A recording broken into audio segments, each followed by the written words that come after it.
Hey, Kobe. On behalf of everyone, thank you so much for being here today.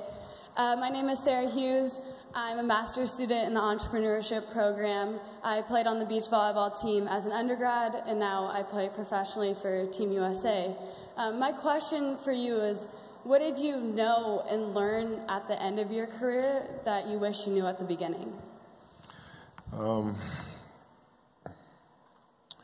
Understanding empathy and compassion. Right? Because as a young kid, when I came in the league, it was like, I'm driving this way, and either you're going to be on the train or be on the track. Right? There was no such thing as understanding that people have lives outside of the game, which apparently I did not. But like if I understood that at an early age, and it helps me as a leader to communicate better. I came to understand that later, and getting to know people on a personal level. What are their fears? What are their insecurities? Right? What are their dreams and ambitions, desires, those sorts of things? When you come to understand that about a person, then you can help them reach the best version of themselves. So I wish I'd known that earlier. Thank you. Oh, thank you. Thank you.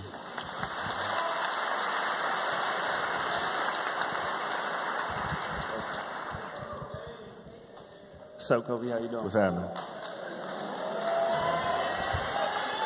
I'm Jordan Mclaughlin. I'm a senior here, working on my master's in communication management. I played on the USC basketball team here. My question for you is, I'm preparing for the NBA draft right now. Mm-hmm. So what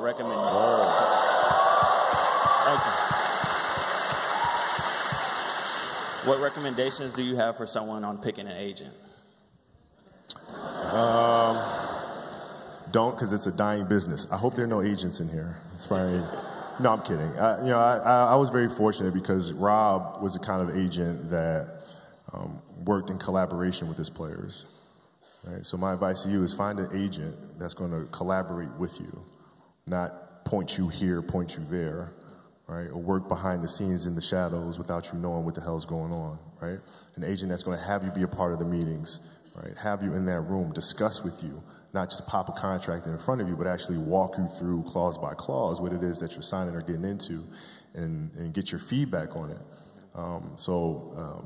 If you can find an agent like that, man, you're doing well, man.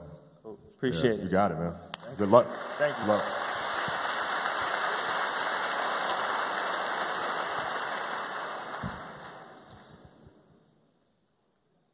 Hi, my name's Waverly. I'm a senior majoring in international relations and global business.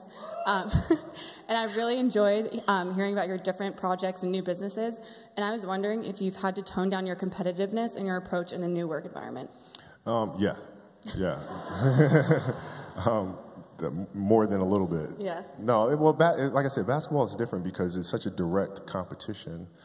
And what we do now, there isn't. The competitiveness that I bring to work every day is really helping people, in a sense, be competitive with themselves, right? If you're animating something, or you're writing a screenplay, or you're composing a piece of music, is that the best you can do? Right? Don't ask me. Don't say, okay, do you approve? Don't ask me. I'm not the musician. I'm not the composer. You know, right? So the competitiveness is more from an individual perspective. Is this the best you can do? And if the answer is yes, then off we go.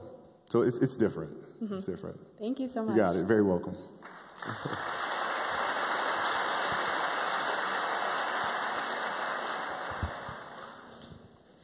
Hi, Kobe. Hey.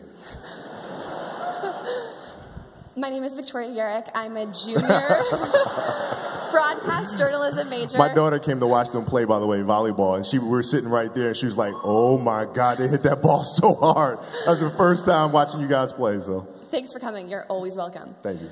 My question for you is, players like Kevin Love and DeMar DeRozan are coming forward sharing their stories about mental health. What is your take on this, and why is it important that elite athletes join in on this universal conversation? Well, that's a great question. I think it's important for athletes to own what it is that they're going through.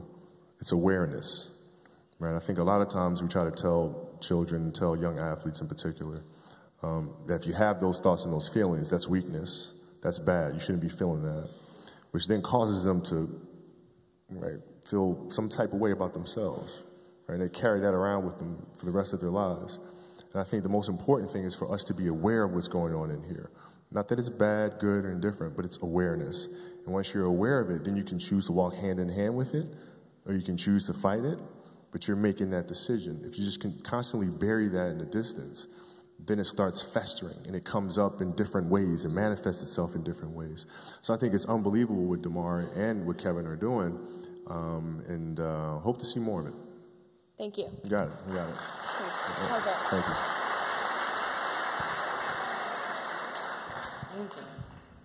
Hey, how you doing? Fantastic. I'm Satori. I'm a dance major here at USC. I'll be the first graduating class, and I'm a junior now. So, of course, I have to ask, a lot of the times dancers and athletes find themselves at odds with each other, even though their crafts sort of demand the same thing from them. Sure. So I have to know, how do you see dance and other art forms and athletics in alignment with one another?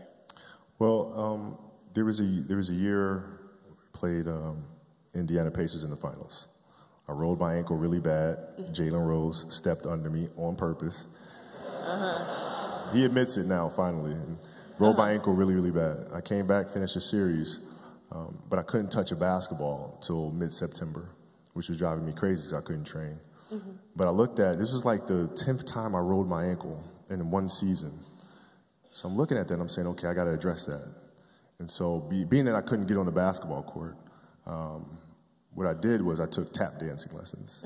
Okay. No kidding. I took tap. And tap was like the best training for me in the world because it strengthened my feet.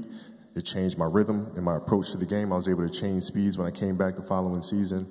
You know, I think dancers put way more strain on their body than athletes do.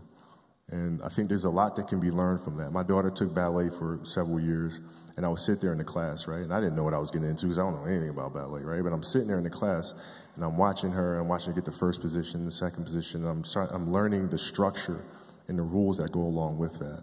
And as athletes, there's a lot to be learned from that.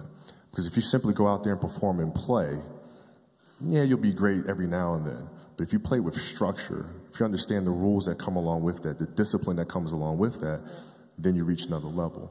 But you guys have my respect. If other people don't see that, they're idiots. That's on them. Thank you. You got it. Thanks.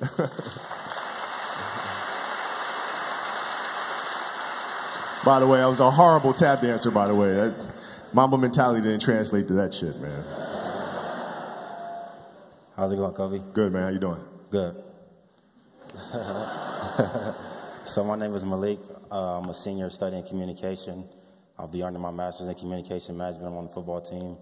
So I was just wondering, what is the most important thing that I can take away from football that would translate into my life after sports? Well, I mean, it's different for everyone. You know, I think for me it was the discipline, the teamwork. I mean, I think teamwork's the most important thing. In the sense of, you know, sports is a place where you can have so many different ethnicities, people from different religious beliefs, political beliefs, but you're all grounded with one focus of achieving one thing, right? So being able to put those things to the side to accomplish a goal. And that's one of the strongest lessons I think you should take from team sports. Thank you. Appreciate it, man. Good luck to you. All right, man. Thank you.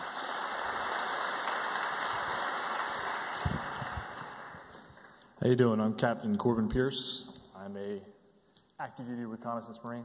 All right. And also a father. So I have a last question. I have a family question for you. Off the court now, how do you inspire and foster that vision of greatness in a child? You talked a little bit about the stories you tell them.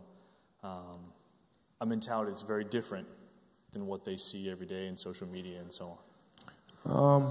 You know, I try to get my kids to see the beauty in the process. So when they got old enough, I used to take them with me to workouts. And you know, they used to be over there kicking a soccer ball around or whatever. But they would see. Right? It's not they're sitting there and watching upset, but they would see. You know, they know I'd get up at 4 o'clock in the morning. Right? They know I'm training again. You know, and this film, Dear Basketball, I mean, they were there with me as I was writing it and going through the animation process, going through step by step. And I think the important thing that we can do as parents is to lead by example, but also encourage our children to think incrementally. Not to say, okay, I want to be like, you know, Gianna, for example, my daughter who plays basketball now. He said, Dad, can you teach me how to play basketball? I'm like, sure. She's like, okay, I want to be better than you. I'm like, all right, cool. Let's start with 15 minutes a day, right? And for 15 minutes a day, we just stood right in front of the hoop and just shot, right under the hoop. We didn't move around. We didn't do any dribbling. Just 15 minutes a day, just shoot here, right? And you do that for a month and a half. And then next month, you step back. And then next month, you step back again. And then you start working on dribbling, right? And so I think through actionable things is how we teach our children, right? Because we can sit there and tell them, we're not, we're a kid, we didn't listen, right? But through sports, you can teach them how to think things incrementally because that's the way they behave.